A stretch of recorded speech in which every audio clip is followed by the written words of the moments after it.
Hello, hello. Welcome to the fourth annual San Antonio City Fest. City Fest is the hallmark civic engagement festival by the San Antonio Report. This year's festival will be available online and in person throughout San Antonio from October 13th through the 16th. Through the support of our sponsors, this year's virtual series is free and accessible for all. We invite you to share today's conversation and help ensure critical conversations like today's are reaching everyone in the community. If you find value in trustworthy local journalism and civic engagement events like City Fest, we invite you to support our nonprofit newsroom by joining our membership program today. Check out the link in the chat to donate today. Before we begin, we want to take a moment to extend a special thank you to our 2021 presenting sponsor, the City of San Antonio. We also thank our engagement sponsors, Shiner Beer and CPS Energy, as well as our entire community of sponsors for supporting this year's event. For a full list of sponsors, please visit www.cityfestsa.org. And hello and welcome to our panelists. So joining us today, we have Fort Worth Mayor Mattie Parker, we have Austin Mayor Steve Adler, and our own hometown Mayor Ron Nirenberg. El Paso Mayor Oscar Leeser was unable to join us today, but we miss him and extend our best wishes to him and his family. So let's get started. It's almost 2022, which blows my mind every time I think about that. And we're still in a pandemic. So that's why we're talking today. So hello, mayors. And would you guys be able to introduce yourselves to our audience and share one big thing you learned during the pandemic? Mayor Parker, let's start with you. Sure. Thanks, Jackie, and excited to be with you, everybody viewing across Texas and really there in San Antonio. I think that I learned to be flexible no matter what happens. My husband and I worked from home most of the pandemic. We have two young children. They are 5 and 10. And so attempting to teach them from home, work from home, run a household without any help has been trying. And then just this week, we were diagnosed with COVID, actually last week into this week. And so we kind of started over. So flexibility and really being able to go with the flow was the number one thing I learned during this pandemic. Very good. I'm throwing it to you, Mayor Adler. You're muted. The words of the 2021. Yeah. You would think a year and a half later I would learn. Jackie, thanks for the invite. It's an honor to be here with my colleagues from Fort Worth and San Antonio. I think that, boy, there were so many lessons and so many things to learn. I fell in love again with the people in the community, the collective selflessness. When you saw people staying home and our streets empty when we had to do that to protect one another. But I think that the most significant thing that we saw was the affirmation, the really bright light that was shown on the disparities that still exist in a city that is otherwise hitting on all cylinders. The disparities are real and profound and really do require collective action. Okay. Mayor Nirenberg. Well, good morning, everyone. Great to join you, Jackie and Mattie and Steve. I would echo the sentiment. There were so many things we learned during the pandemic, and what we thought was important was certainly not as important when we're facing decisions related to the health and safety and lives of our community on a daily basis during the height of the pandemic. But what was underscored for me most importantly during the last year and a half was the resilience of our community.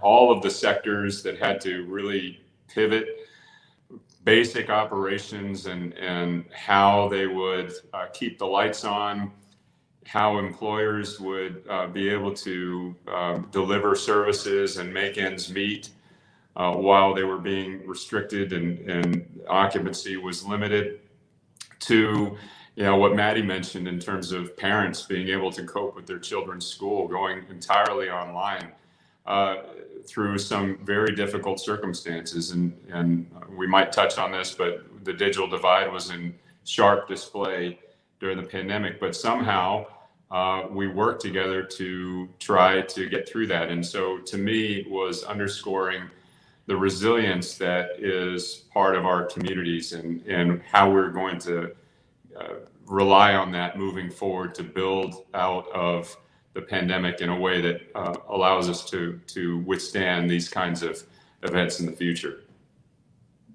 Thank you all. And so themes that I've definitely heard throughout the year and from you guys: flexibility, resilience, and highlighting disparities that already exist. So I want to touch on that point because I feel like that has been a really big, not a shock, but I think it was surprising how quickly things escalated. And I was wondering, as far as inequality disparities in your cities go, what was something that got spotlighted super quickly that you didn't really expect to see? So in the face of your local government, of people who live in the city, like what was one of the most obvious disparities that got highlighted first? And I'll let anyone take this. I don't know how to do this. Should you raise your hands? Like, is that how it works? Well, why don't I start, just since we're in San Antonio, and I think some of the imagery of the pandemic that has become iconic for the pandemic started in San Antonio. And I'm thinking mainly of the picture, the aerial images of our food bank lines that came out in April of 2020. What that showed to me was a level of disparity that I think a lot of people in our communities were unaware of, but existed prior to the pandemic. We talk often about the fact that those images of the food bank lines in April of 2020 in our city, which are not unique, they're all across the country, represented 120,000 families in a week's time that relied on the food bank just to put food on the table when the pandemic began because of employment disruptions, et cetera. That was double the number that we had experienced prior to. And so what that showed is that there were millions of American families, thousands, tens of thousands of San Antonio families, 60,000 to be exact, that were relying on the food bank for food when we had 3% unemployment. We had incredible generational economic momentum going. Basically, that thousands of families in our communities were one event away, one health event, one missed mortgage, one car payment away from economic catastrophe, putting them into the food bank line.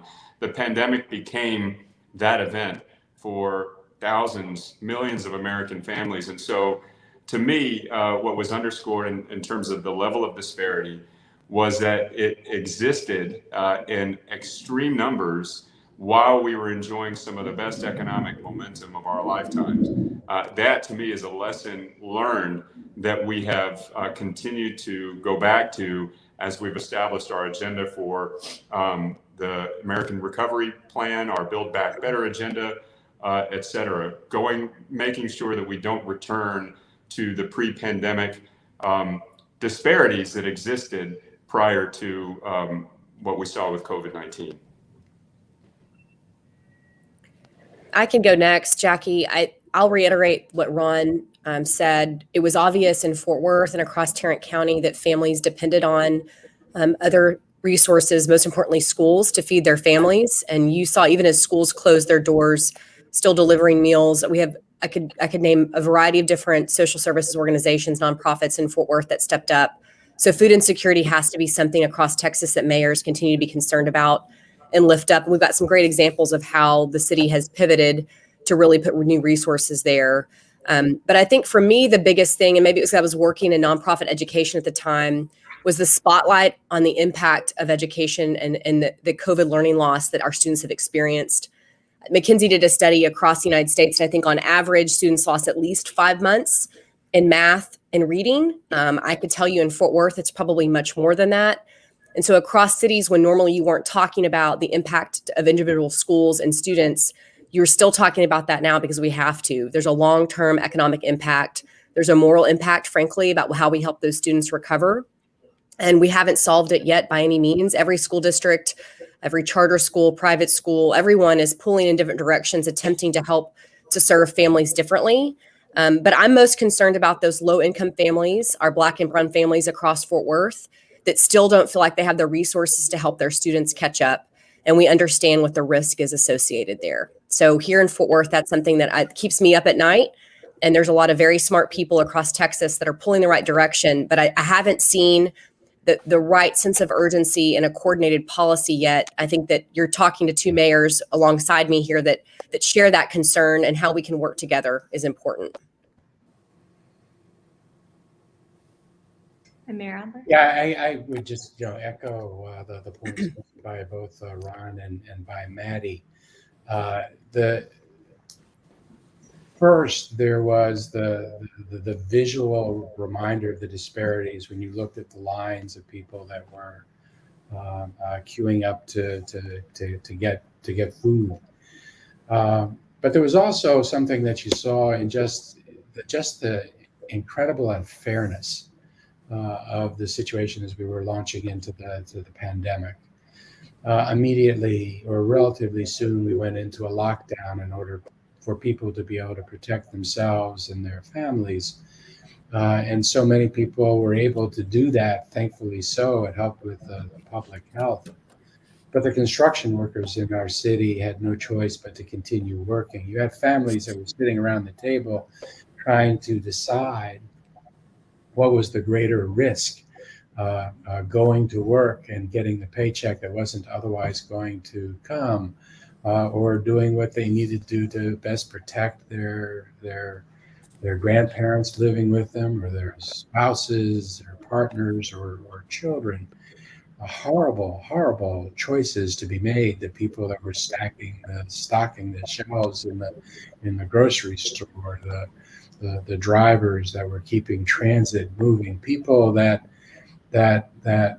in a very real sense were putting themselves and their families at risk in ways that so many of us didn't have to do. So it was both the need, it was the disproportionate deaths that we saw in those communities, and hospitalizations, but just the fundamental unfairness of having those kind of disparities in our communities was resounding. And going off of that unfairness, I feel like some of these things are incredibly basic, right? Educational disparities, food insecurity, that's kind of the core of survival, like having enough food to make sure that you can continue going on your day.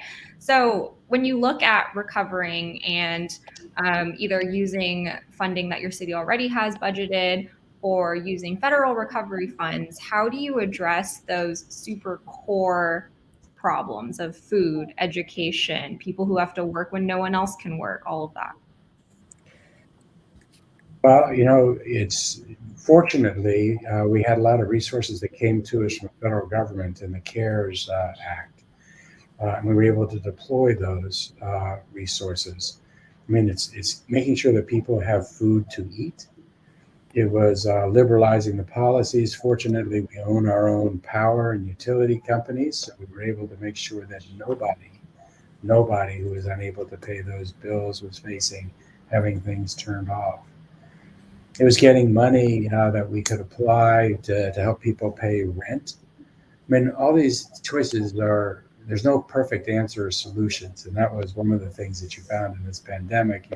You're constantly in search of the best of all the bad answers that you have. But we immediately implemented by order eviction protection, so that very few people in our city ended up getting evicted, very, very few. But then trying to get money to the landlords who were still having to make mortgage payments on the properties that they own. So a lot of it was the support that came from the federal government. Part of it was trying to do everything you could to protect the people by adopting policies in communities where people would wear masks and where people would stay home. But that became increasingly more difficult to do as it became more and more of a political issue and a litmus test. I think that the whole pandemic has been a series of trying to put your finger in holes in the dike in as many different places as you can. I think, Jackie, for us, just briefly, ARPA, we've decided rather than spending it all at once and announcing what we're spending on, we're doing it in phases. And so just yesterday, we announced another phase of funding focused on affordable housing and on childcare infrastructure, which we know are two places we've got to invest in. And we're excited about those potential projects. But widely, I think city staff and especially our city planners are thinking about the infrastructure of a city, the way world-class cities have to be planned to avoid these types of things from happening in the future. So that's, co-located healthcare services, access to food, redevelopment that really infuses services for small business growth and expansion and survival, even in the middle of a pandemic. And thanks to these cell phones, right, you can do business across the entire globe. And so how do we let Fort Worth business owners, small business owners really survive despite a pandemic? So we're attempting to kind of fuse all those things together and utilize those ARPA one-time dollars in ways that really will pay dividends for decades to come.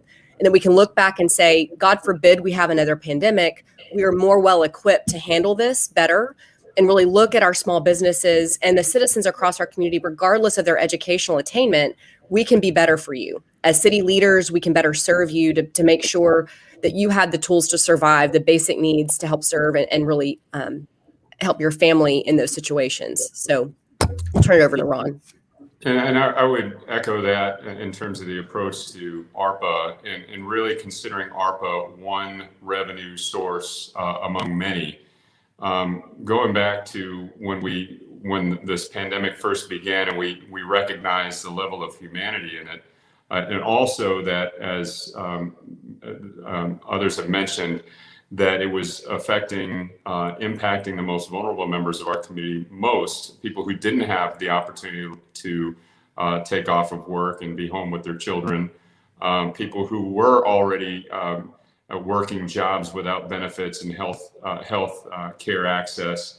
It was affecting them most. We really had to wipe all of the previous ideas and priorities off the table and really establish what amounted to a Maslow's hierarchy of needs.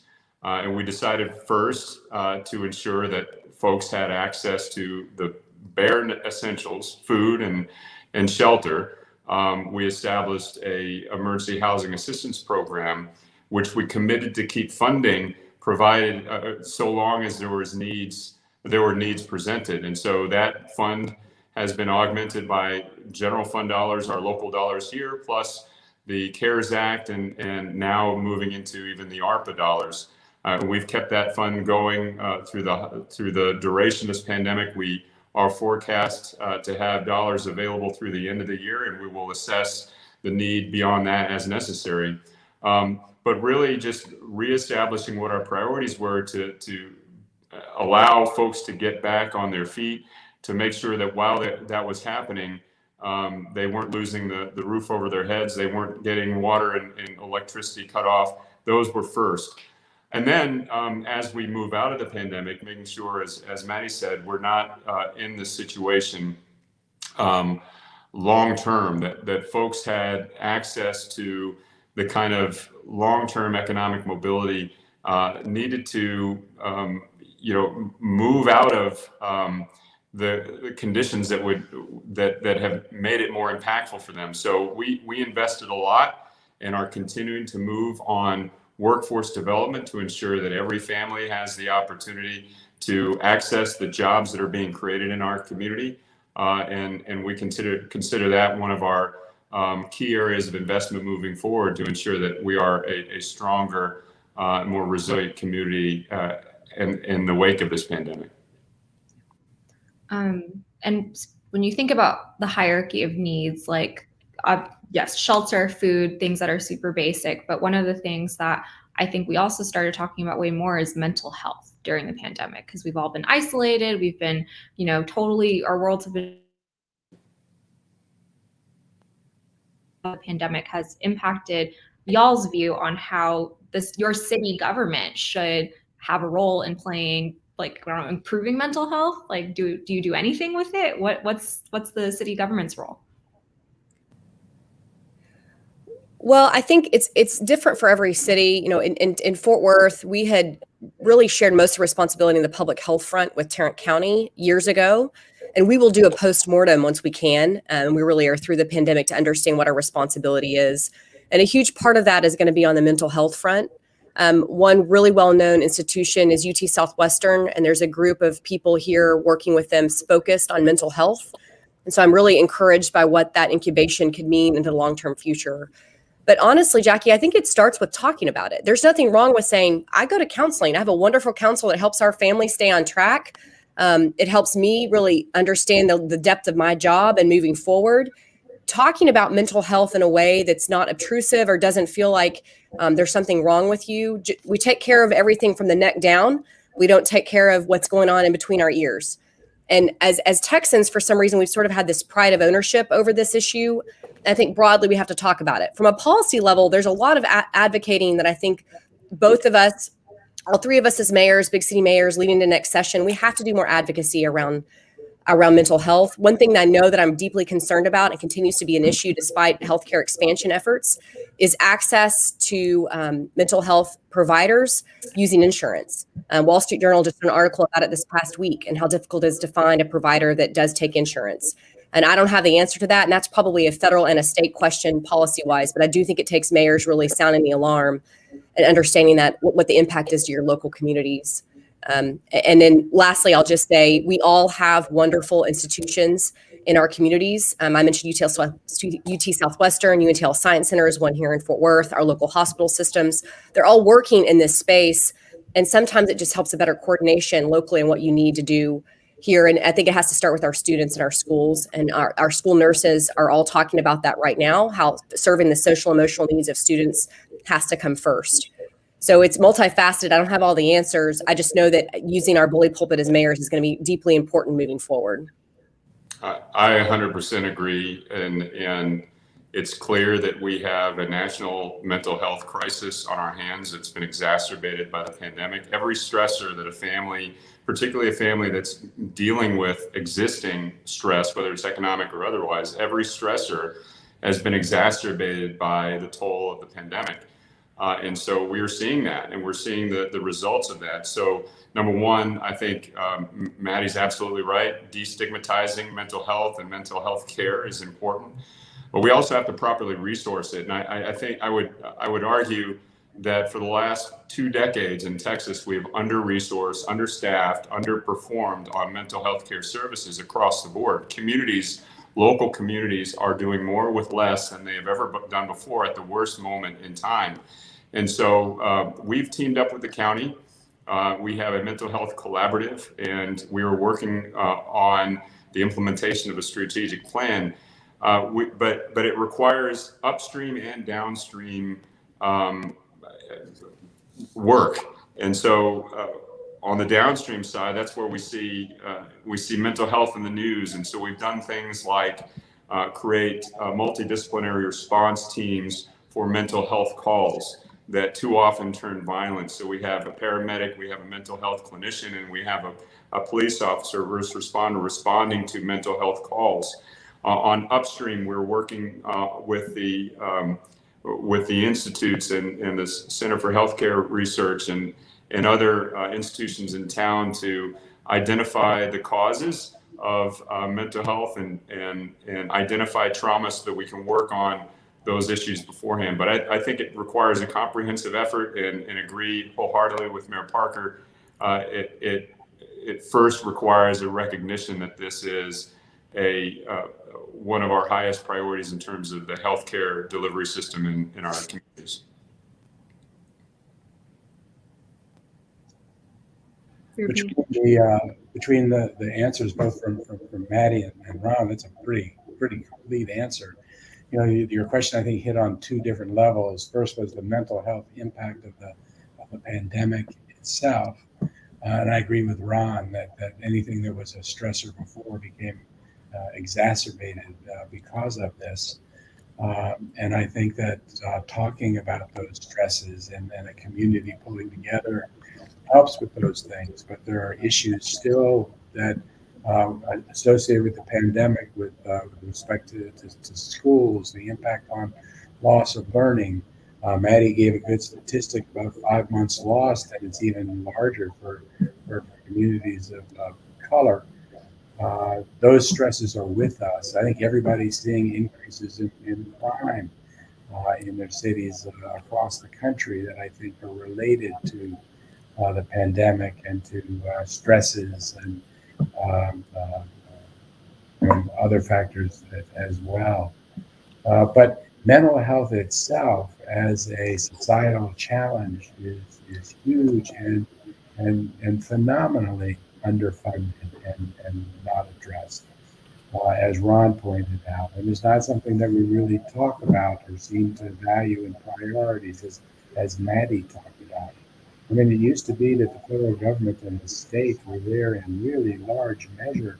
And at some point, I guess in the 70s, they started moving away from it. And the challenge didn't disappear. The people needing support didn't go away. There just weren't resources anymore. And we're seeing that in our streets. We're seeing that in the communities in our city that are experiencing homelessness. So we've done very similar to the programs that Ron identified, but we're also trying to change how we approach public safety and policing with respect to mental health response generally. As a community, we're putting massive dollars toward that challenge as we see that on our streets. But we really do need the state, I think, to really step in and make this a state spending and resource priority. Thank you. And I was also wondering, how has your own mental health been affected by the pandemic? I think we've all obviously been under a lot of stress, but like, have you guys been able to just like look back and assess your own self? I'll go first because I wasn't mayor during most of this. And I'm sure Ron and Steve need to feel their own therapy session to what this has been like. But I can tell you it was hard, Jackie, being home. I worried a lot about our smallest children. My oldest had gone off to college, had graduated 2020 and then tried to go to college in the middle of the pandemic. So I was worried about her. I was worried about the boys, navigating all of this from home. And it was very difficult. And I had a pretty cush deal, right? I could go home and work remotely. There are so many Americans that is not true for. But I think it's okay to talk about that and realize that we're just sort of navigating through that now. And this week has been interesting. I feel like I'm reminded of all the things that quarantining meant for me. But Steve and Ron should chime in here because they weren't allowed to quarantine, really. They were really forced to be out as much as possible, serving their cities in unprecedented times. And they should be thanked for that because it's real easy to play armchair quarterback when you're frustrated at home. But when you're in the hot seat and having to make very tough decisions in real time and with unprecedented circumstances, I think they've both done an excellent job. And we're still in the middle of it, right? We're still trying to come out of it and be stronger together. Jackie, thank you, Mattie. And Jackie, when you ask that question of us, I feel this outside pressure to smile and almost laugh at the question. But I realize that that's one of the problems that we have in talking about mental health. We almost feel, we should, it's not a big deal. But I think you're right. I mean, I don't know the answer to your question. I really don't. I do know that as mayor, you internalize the struggles of the people that you serve. And every death that we had to recount, every illness that we saw could be prevented, it hits you in your core. Your community becomes part of your family. And so, I kept up with my workouts. I had ways to cope with the stress of the decisions that we had to make. But I'll tell you, I don't know the answer to that question. I know there is trauma that we've all experienced, no matter what we were doing in the pandemic. And there's going to be, things that we've got to talk about and work through. But I guess the work that we're doing and the intensity of it requires such a degree of focus. And that focus has had to be retained for the last 2 years. We really hadn't had a chance to kind of stop, pause, think about what's happened and kind of deal with the internal impacts of it. There will be a day when we do that, but it hasn't arrived yet. Yeah, so I think, I mean, it's an interesting question, Jackie, that I haven't been asked very much. I think that we is like Mattie was talking about, that are common to all the families in our communities. Inability to see our children, inability to see family members or friends that are in hospitals, just the frustration of the disruption in routines and the uncertainties that exist. And in that respect, the stresses are just the same that anybody else has.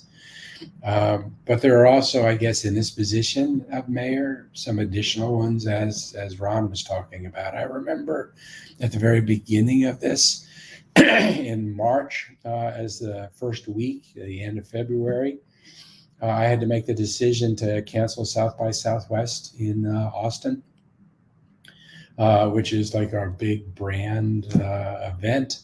It's like having a Super Bowl in the city in terms of its economic impact in our community. I knew that in canceling that event, I would be canceling an event that represented the profit, the income profit for many businesses in our community, that the impact on people's livelihood, their perhaps their access to medical care. These are all very real things.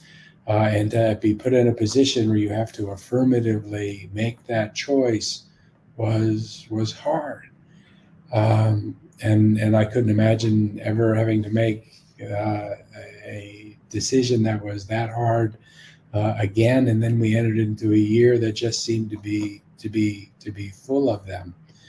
I'll tell you that one of the things that really helped me was the increased communication I had with mayoral colleagues around the state. Throughout this event, we've started meeting collectively together more frequently than we ever had before. And Ron, I thank you again for stepping up and taking leadership of one of the mayor's groups that you have. But to be able to talk to one another about the issues that we're facing, to recognize that none of us are in this by ourselves, to be supporting one another. It always helped when the mayors were taking collective action. And much of it went across party lines. Mayors, probably the least partisan political group in the country compared to what's happening nationally or at the state level. But it's been hard. If you look around the country at the number of mayors that have decided not to run for re-election or are retiring, it's an abnormally large number. Some incredibly talented people have felt like having served their term during this period of time are not opting to continue. It's hard, but it's also one of the most gratifying jobs in this entire pandemic is to really be shoulder to shoulder with the community as we all try to navigate this path. And what have you guys learned from each other or some of the other mayors around Texas that maybe they're not here today, but like you guys all talk? So what have you guys been able to gain from communication and cooperation, all of that? I'll just echo what Steve mentioned. We've had the Texas mayors have. I wish people would know the kind of camaraderie that has developed between the mayors of Texas cities, large and small cities, throughout the course of this pandemic. From the tactical responses and things that we had to do from one day to the next when COVID was moving so quickly and there really wasn't any kind of national or state response, to the work that we're doing now on staging economic recovery, because we know that so much of what we'll do in our individual cities is going to be influenced and will influence the rest of the state. The kind of teamwork that we've developed and again, independent of any kind of partisan affiliation.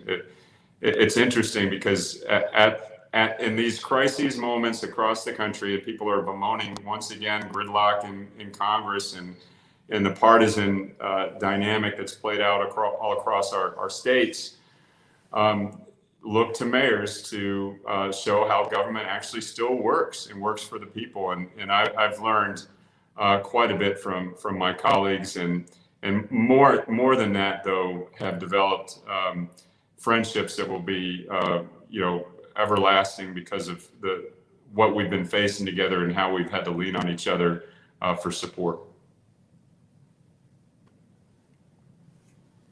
I don't think that I could say that any better than what Ron did.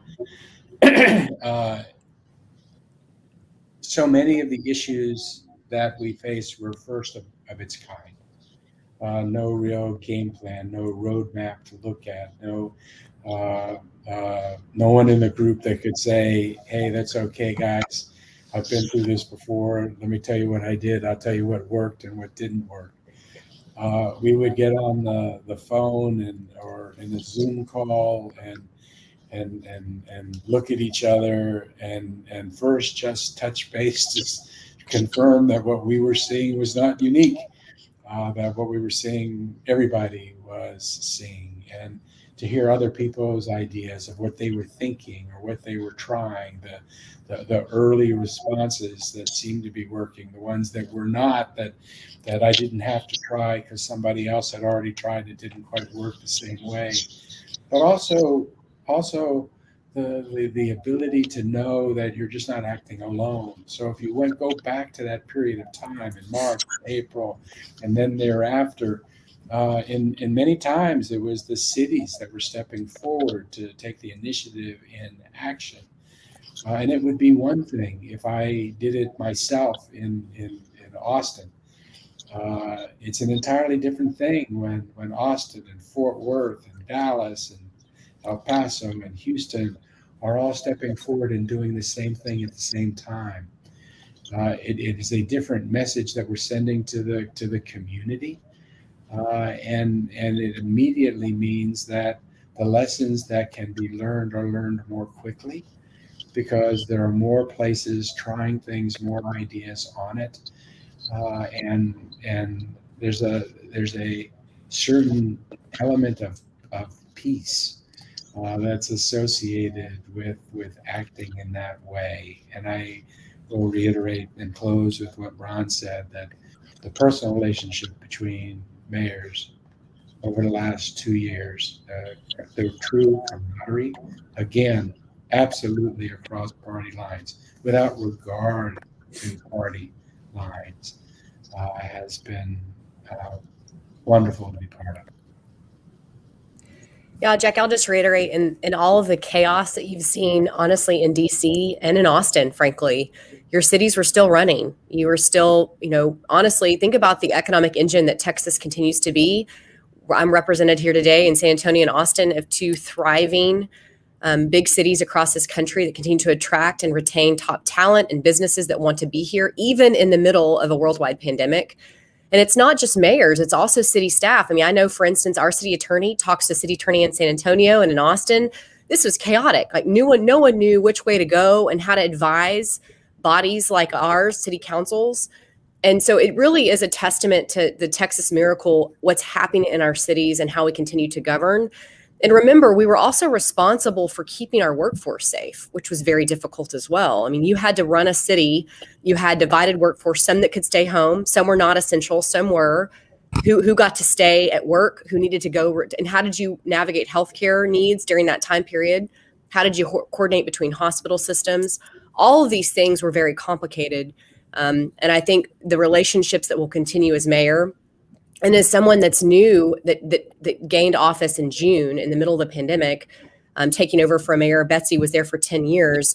There was not a blip. I mean, I was immediately welcomed into big city mayors. What do you need to be successful? The texts and calls to make me feel welcome is just indicative of the camaraderie that both these mayors have spoken about that really will make us stand out and be successful, because we're ready to get back to what normal should be and the daily business of a city.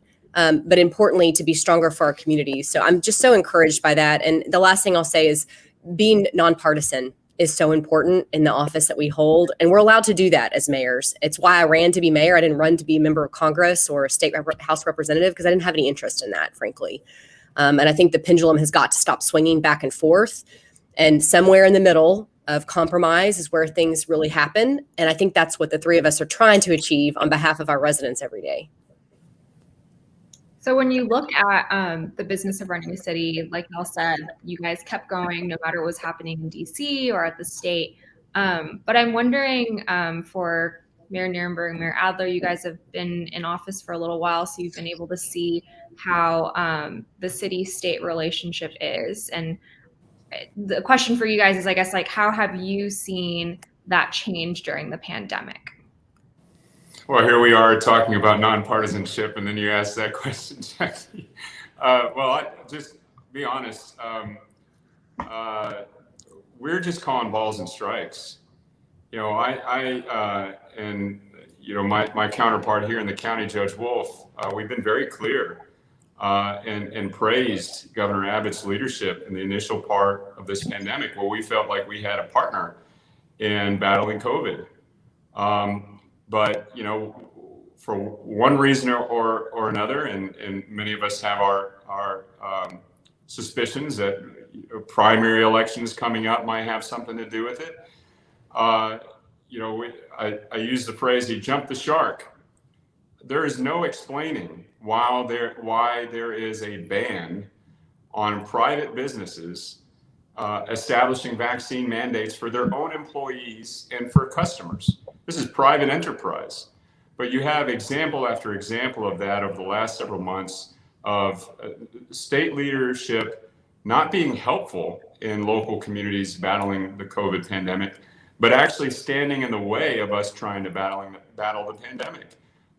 Locking the tools that we have to put an end to this pandemic and restore our communities, help our economies, locking the tools that we have to do that in the tool shed for what can only be described as for political purposes. I can't explain it, but there has been a complete shift in the response to the pandemic from the governor's office and the attorney general specifically.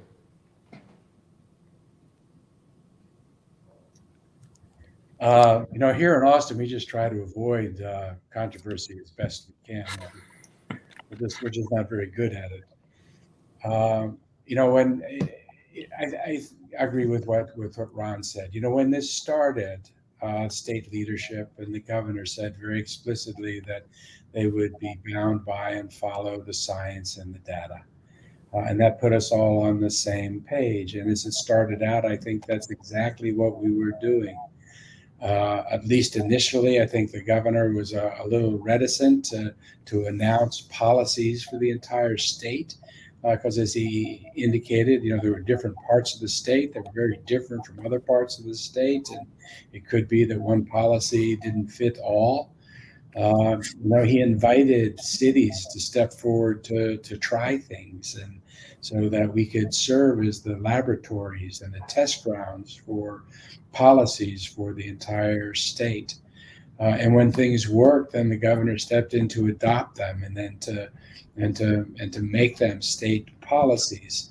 And I think that's one of the reasons why the response in Texas to COVID was so wonderful. Was, you know, relatively speaking, we had a community that seemed aligned. The same science advisors that are advising me in Austin are the science advisors that were advising the governor. So it's not like we were getting different information and different data. I think that the political debate happening at the national level, as we were in a presidential election year, the whole messaging and issues with respect to what's true and what's not true and disinformation. What happens at a national political level when complicated, nuanced issues get reduced to a 4 or 5 minute political organizing or rallying call. Those things happening at the national level, I think, really did reach down to us in Texas, and it became the world in which we lived. And in some respects, it didn't make any difference what was happening here. Whatever was happening here needed to fit within a much more powerful and stronger national political narrative between advocates on the left and advocates on the right and far right, and what was really happening on the ground here just absolutely got lost. And I agree with Ron. It's gotten worse, and I think that may be as the governor stature grows in the country, or at least his recognition grows. It seems less and less like we're having policies that are developed for our state and to protect our state, and more kind of participatory in a more kind of national framing. What happened yesterday just seems to me to be both the logical culmination of this race that we're talking about, but boy, it sure does feel like it's really crossed a line, and I don't understand it, and I can't explain it. I mean, usually, even with people I disagree, I can articulate the argument that the other side makes, and I'm having difficulty doing that now. I think it's a shame. Mayor Parker, I know you came in more recently, but what's your read on the whole situation between city and state, local control, all of that? Yeah, I mean, I've worked in public policy for 20 years, state, local, federal level. I've seen it work well. I've seen it not work well. I think the one factor, and, I chatted about it before we started today, Jackie, is social media and the way that misinformation can run rampant. And I think it absolutely has affected policymakers across the country. It's affected some mayors and city councils. It certainly affects state leaders, because if you're not really close to people day to day, grassroots, and don't have some sense of normalcy about you, meaning you know what's going on, and you're relying on Twitter or Facebook or social media to help dictate what you're going to do next, it can be very difficult. I'm glad they're having this debate at a congressional level about the impacts of social media on teens and children. But I think that same debate needs to be happening for adults. It certainly has an impact in Fort Worth. The spread of misinformation can happen. And I think this pandemic has exhibited that in so many ways. It's sort of hilarious to me that people have become experts on a pandemic, on a virus of which I certainly don't have a clue. And so I try to keep my mouth shut as much as possible until I talk to a doctor or a scientist about it. But for some reason, because you can type your characters into Twitter, we're now authorities on this terrible virus that's hit our world. And so it definitely impacted politics. I think it's impacted Texas as well. As for the latest few things that have happened, I'll just say this. Right now in Fort Worth, we're navigating just like everybody else. A lot of companies had already started to institute vaccine policies. Lockheed Martin and American Airlines are two of the most notable. They're navigating that as best as possible. I'm hopeful we can come through that unscathed and allow them to get back to business. They feel strongly that those federal mandates stand in place of anything happening statewide. I do think it's important to say, I realize that being governor of a state of Texas in the middle of a pandemic is not easy. And I don't think anybody here on this call would say otherwise. But for mayors and city councils across the state of Texas, it has been difficult to sort of piece apart the different policies that are happening, because frankly, everyday folks are just confused and they're trying to get back to their daily lives. And we're attempting to do that as best as possible, despite the fact that the pandemic is still with us. And it definitely makes treatment information, vaccine information more difficult to get out to people. Jackie, before we go to the next question, though, I also want to say, and I stand by everything that I said, but I think it's really important to note that the state has also been wonderful too, in many ways. The monoclonal treatments that the state came in and helped stand up in our community saved lives. The governor, when he put his, we're lucky to have a governor that is very vocal about the importance to wear masks, very vocal about the importance to take vaccines, is a good thing, and maybe not an easy thing for the governor to always do. And I can be critical because there would be so much stronger if he would actually allow policies to work with those recommendations. But we need to recognize the things that the governor and his staff, his operations, his emergency operations coordinators, getting staffing to hospitals. I could be critical that it's not enough and it doesn't happen fast enough. But when they come like the cavalry coming over the hill. So I want to recognize that too. Yeah, and Jack, if I can also add, let's just remember that confusion is the enemy of crisis response. And on this last emergency order, you already had a presidential mandate on employers over 100 that was in place. And so for the governor to issue an emergency order that basically says, no, you're not allowed to, creates a level of confusion that I think has been a hallmark of the last 6 months or more of this pandemic response from the governor's office. I agree that grateful for the infusion centers and for the resources that have been made available to us in terms of emergency response. But let's stop adding to the emergency. We have a common cause. Republican, Democrat, state, federal, local. We have a common enemy. It's the virus. It's not civil liberties. It's not these false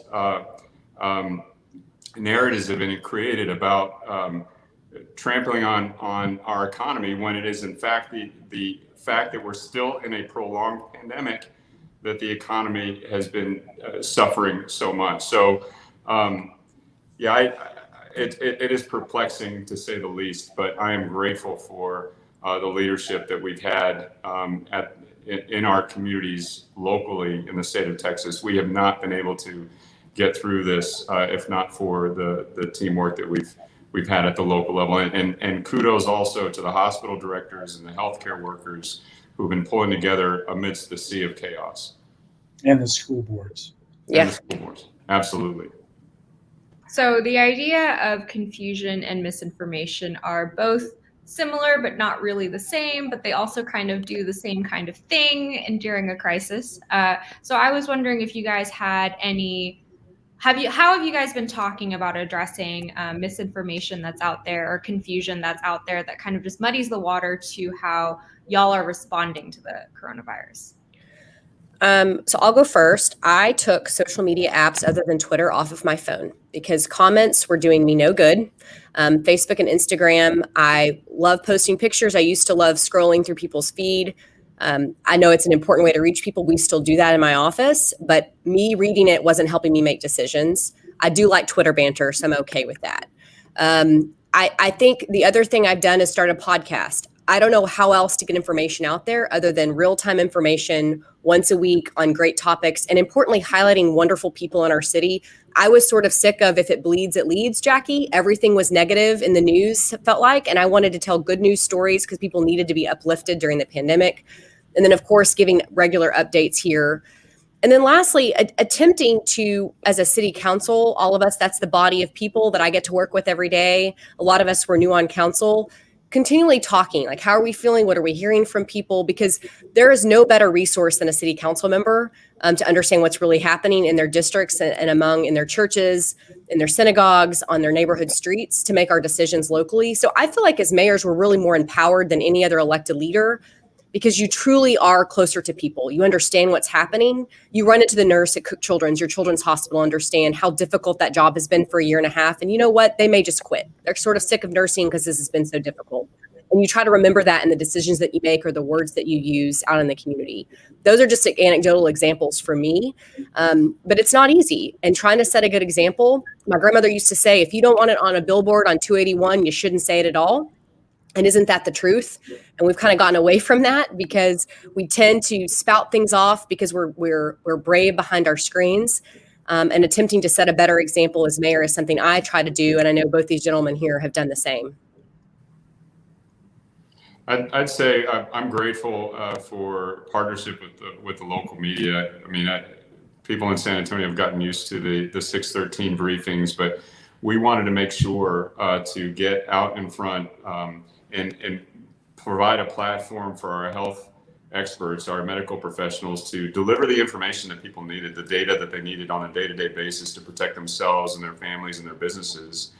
It's hard, though, to cut through some of the noise on social media, but our calculus was that if we put folks out there and we were out in front with the information as often as possible, especially when it's changing, that it would, the cream would rise to the top. People would get the information that they needed. There's no way around the social media morass of misinformation, but we tried to drown it out with the voices of our medical community as much and as often as possible. I think the misinformation that's happening in our communities and in our country may be the most grave threat we have to democracy that we're facing. I think it undercuts faith and trust in institutions. And if that happens, then I think the future is facing considerable peril. And I don't know what you do about it. I started doing a kind of I called it, got a minute. And I did it almost for a year, almost every evening. A significant period of time, 7 days a week, then during the week, just to be able to have 5 minutes to 20 minutes to speak directly to the community. And there were a lot of people that were watching that. During a period of time, that I think it was really important to do that. But relative to a city of 1 million people, hardly anybody saw it. And relative to the voice and power of social media, as Mattie pointed out, it just does not have the volume. But I think you're absolutely right, Mattie. You shouldn't be reading the comments. Either should Ron. When I was running for election the very first time, the person I wanted to be my campaign manager, who I was courting, who didn't want to do another campaign, finally agreed to do it only after I promised that I would never read the comments, which I promised. And he made me repeat the line out loud. That's a smart campaign manager, Steve. we shook hands. He was my campaign manager. And then he said, okay, now the first thing I'm going to do is talk to you about what I want you to think about when you read the comments, because I know you just lied to me. But it's true. I mean, the voice of a community is not represented by what you read on social media. I mean, it's certainly true that there can be an intersection, just like a stopped clock will accurately present the time twice a day. Sometimes I think that there is an intersection, but it's hard to know when that intersection is, unless, as Mattie pointed out, you're finding alternative ways to gauge what's happening in your community.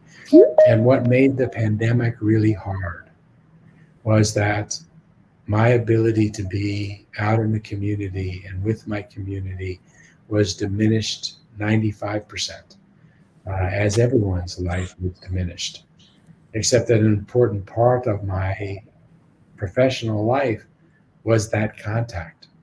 But I couldn't even ask people to gather with me for me to have that contact because it wasn't safe for them to be able to do. And it was hard. But, if I believe in journalism, and I believe in the independence of the media, and I believe in a nonprofit media format so that media folks are not dependent on clicks on stories in order to be able to find value. I don't know how you do something about that, but the big lie in our country right now that we're continuing to have conversations about whether an election was fraudulent or not um, is beyond scary. And one thing that while you were talking, I was thinking about too, like when we think about coronavirus recovery, we've touched on, making sure people have enough food, they aren't getting kicked out of their houses. We're building up workforce here in San Antonio. But another thing that has been pretty damaged, I think, during the pandemic is trust in institutions. And I understand like people having skepticism sometimes, that seems fair. But at this point, there seems to be a part of the population that maybe is like, no, like they're just, you're an established institution, you're the government, I'm not listening to you. And as mayors, as leaders of your cities, what role do y'all play in making sure that relationship can be built back?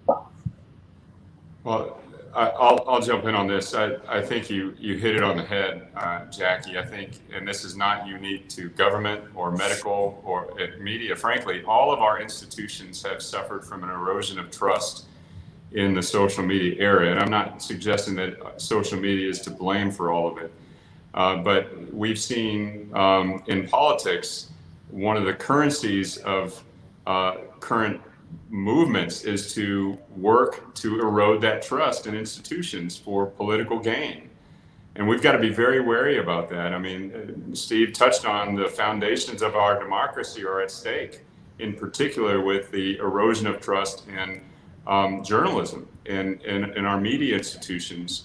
So I happen to think that one of the most important things that we need to be doing and investing in as a country is in civic literacy, civic education in our school systems. And that includes helping young people and older people be critical consumers of the media, to be able to understand what's a properly curated, fact-checked piece of news. But I also think as elected leaders, what it requires us to do, particularly as it relates to battling a pandemic, is to work within communities, work within constituencies. It is the reality that we are having to deal with the erosion of trust in institutions, from our medical system to our education system to our to our media institutions and government itself. There are places where that where there is still broad, diverse constituencies, and there is still trust. And we have to find out where those are, whether it's a neighborhood association, whether it's a faith congregation, and work with those constituencies directly on issues of importance. And we found here in San Antonio, we have a tremendous interfaith community and congregations of all kinds, and working with them to make sure that they had the information to ensure their congregations were protected in the midst of the pandemic has been very, very helpful. And you've seen faith leaders step up on behalf of their own congregations to really ensure they had access to the healthcare guidance, access to vaccines and mobile clinics, the knowledge about the importance of mask wearing, things like that. So reaching into constituencies where there is still a diverse, there's still a diversity and still a level of trust that hasn't been hampered by what we've seen more broadly in other institutions.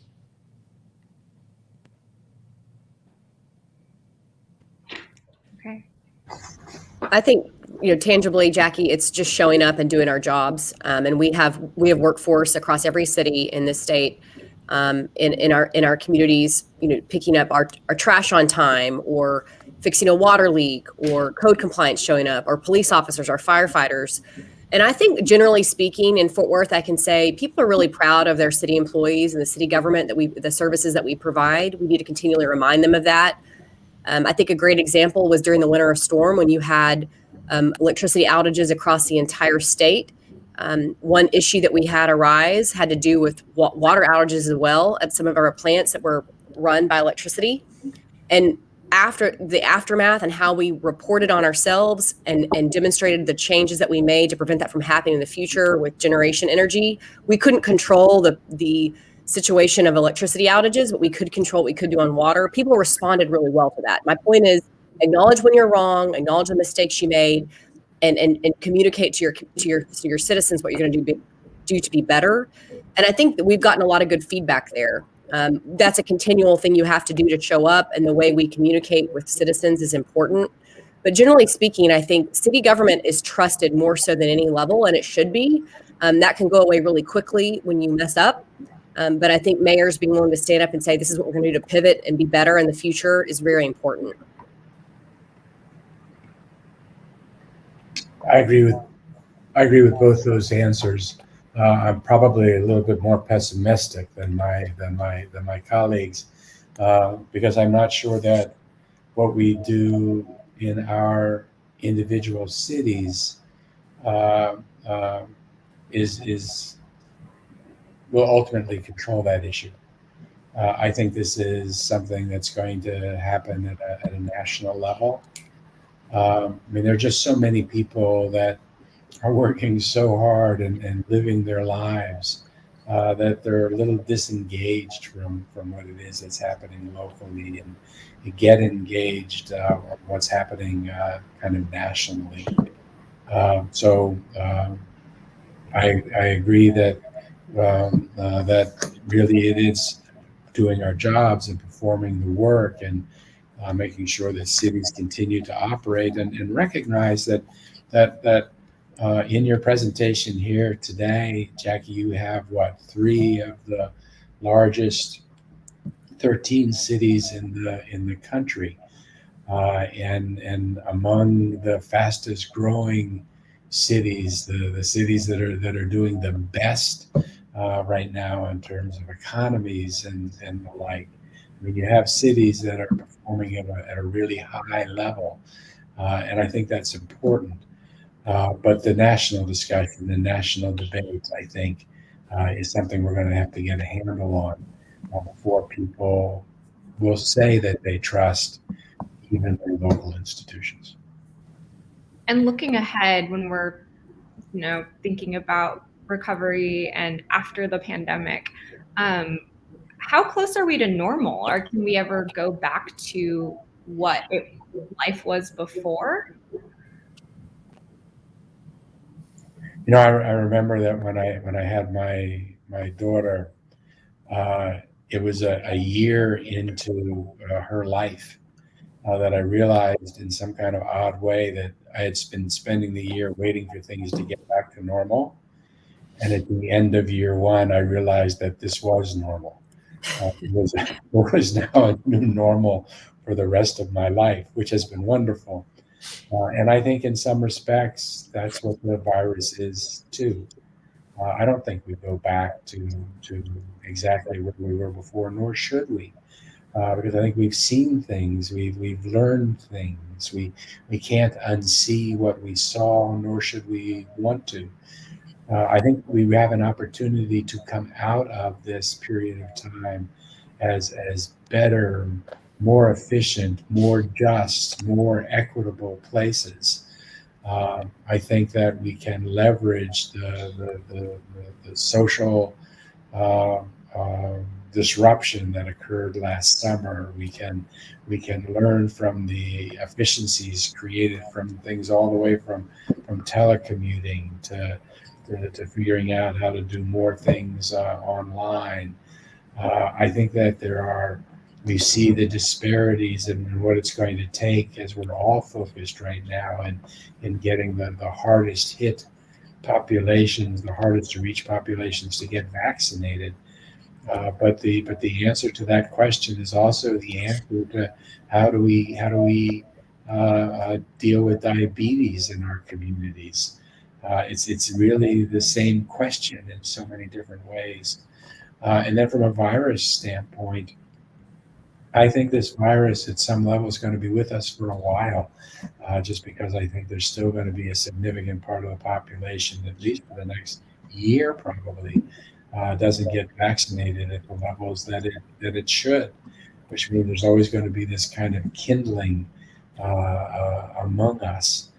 So a vigilance and monitoring more, and people being more careful that are aware. All those things said, I think there'll be a lot of things that do return back to normal. I don't think that people are just going to want to visit in Zoom meetings like the one that we're having here. There's something special and important about being in a room with someone and having a drink with someone, or meeting with someone, or giving someone a hug and getting a hug. That just does not happen. I think people will continue to want to be downtown. I think people will continue to want to gather in office buildings, but I'm not sure it's going to be 5 days a week. So I think things will change. Many things I hope change for the better, but I think we'll get to a more normal state where we're just not feeling the pinging back and forth that we're feeling now. And I don't mean to cut off Mayor Parker and Mayor Nirenberg, but we are getting really close, and I have a reader question that I kind of wanted to get on there. Laura H. asks, as we approach post-pandemic strategies toward future progress, what's next in the mayor's thoughts on reducing greenhouse gases to stave off rising temperatures produced by fossil fuel emissions? Well, so let me start, and I'll be brief. I know we all have our strategies. I think that we have to recognize that we aren't going back to the way things were, and part of that is an incredible amount of investment towards economic recovery and building back our communities and to be more resilient in terms of public health outcomes and in terms of connectivity to opportunities. And then, of course, in terms of our climate action strategies. And so as we think about our investments in infrastructure, and we're embarking on a major bond program for next year, along with the ARPA economic recovery investments, we've got to build in that an expectation that we're going to achieve our resilience strategies. So when we are doing the RFPs for the projects that we want built in our bond program, we are going to be considering and implementing strategies related to lowering emissions. And that's really important when we have this generational amount of investment that's going to occur. So I would say that our economic recovery has to also be considered one of our major investments in our climate resilience objectives and the implementation of our climate action adaptation plan. Quickly, Jackie, I'll just say, I think for us, it's micro changes we make as city government, and then also macro changes. So I think at a macro level, one thing we're learning a lot from is DFW Airport. They were the first carbon neutral airport in the Americas. They're now working to be carbon zero. They're doing amazing work. Their team is really focused in this space and something the city of Fort Worth can work towards. And I know Eric Johnson and I both share a celebration of what DFW Airport has done. But more than that, what are we doing in our buildings where we're co-locating services, moving towards natural gas for vehicles as much as possible? Mayor Nirenberg mentioned upcoming bond programs, infrastructure continue to be an issue. We're home to BRIT here in Fort Worth, which is your Botanical Research Institute, understanding the incredible role that they play in a natural environment. Our tree canopy and how that provides. I mean, everybody gets hit on you developers don't like when you want to keep too many trees, but there's a huge opportunity there from a climate standpoint that needs to be considered. So all those things really working together across our communities really do matter. There are big levers you push, of course, as mayors, as much as you can, so to speak. And then lastly, we are home and proud home to the oil and gas industry in Fort Worth. And I'm really proud of the innovations that they're creating, and some of them being born right here in our community, to learn better about how that industry has impacted Texas in the past and how it will continue to be a part of our future, but how they've kind of had to pivot towards this conversation on climate and emissions specifically. So all things we're learning about, and I think big city mayors will continue to be a part of that conversation moving forward. Yeah, I think also in Austin, where this has been kind of a priority issue now going back 15, 20 years, it's a really good question, because I think that it's more serious and exigent now than it's ever been before. We just approved our revision to our climate equity strategy and goals. We moved up to 2040 being net zero as a city. We set a lot more very specific goals in very real sense for achievement in 2028 to 2030 to make sure that we're actually not just thinking in big things, but actually doing the small things. Really proud to be part of a community that in the middle of the pandemic voted to raise property taxes in order to be able to deliver urban rail in our city, including underground downtown, in a program that'll be built out over the next 10, 12 years so that we can provide people a meaningful alternative to commuting downtown alone in their cars. Working really hard on electrification in our city, both with our bus as they exist, but also fleet, and making it just easier and less expensive for people to be able to move in that direction. As the questioner points out, this is just needs to be a priority for all of us. Okay. Thank you guys so much for participating. We're going to draw this to a close. I do have one quick last question for you guys. It's just like a simple yes or no. Now that you guys have, I think, more than a year left in all of your terms, and you've, had to deal with pandemic recovery, do you think you're still going to run for re-election in 2023? I know for an absolute fact I won't, because I'm term limited, which makes it a pretty easy choice. Yes, I will. Yes, and I will. Obviously, I just got into this thing. I want to subject yourself if you're not going to stay in it for a little while. Okay. Well, thank you guys so much again for coming and talking with us and talking to all of our viewers. Thank you to our viewers for being here with us and submitting your questions. City Fest is not over. There are so many other panels going on today. We've got one coming up, I believe at noon. I'm so sorry if that's at the right time, but you can find it all on our City Fest website with the schedule. Yes, it is noon. Thank you to Laura for putting that up on the captions. And please stay tuned for that and have a great rest of your Wednesday.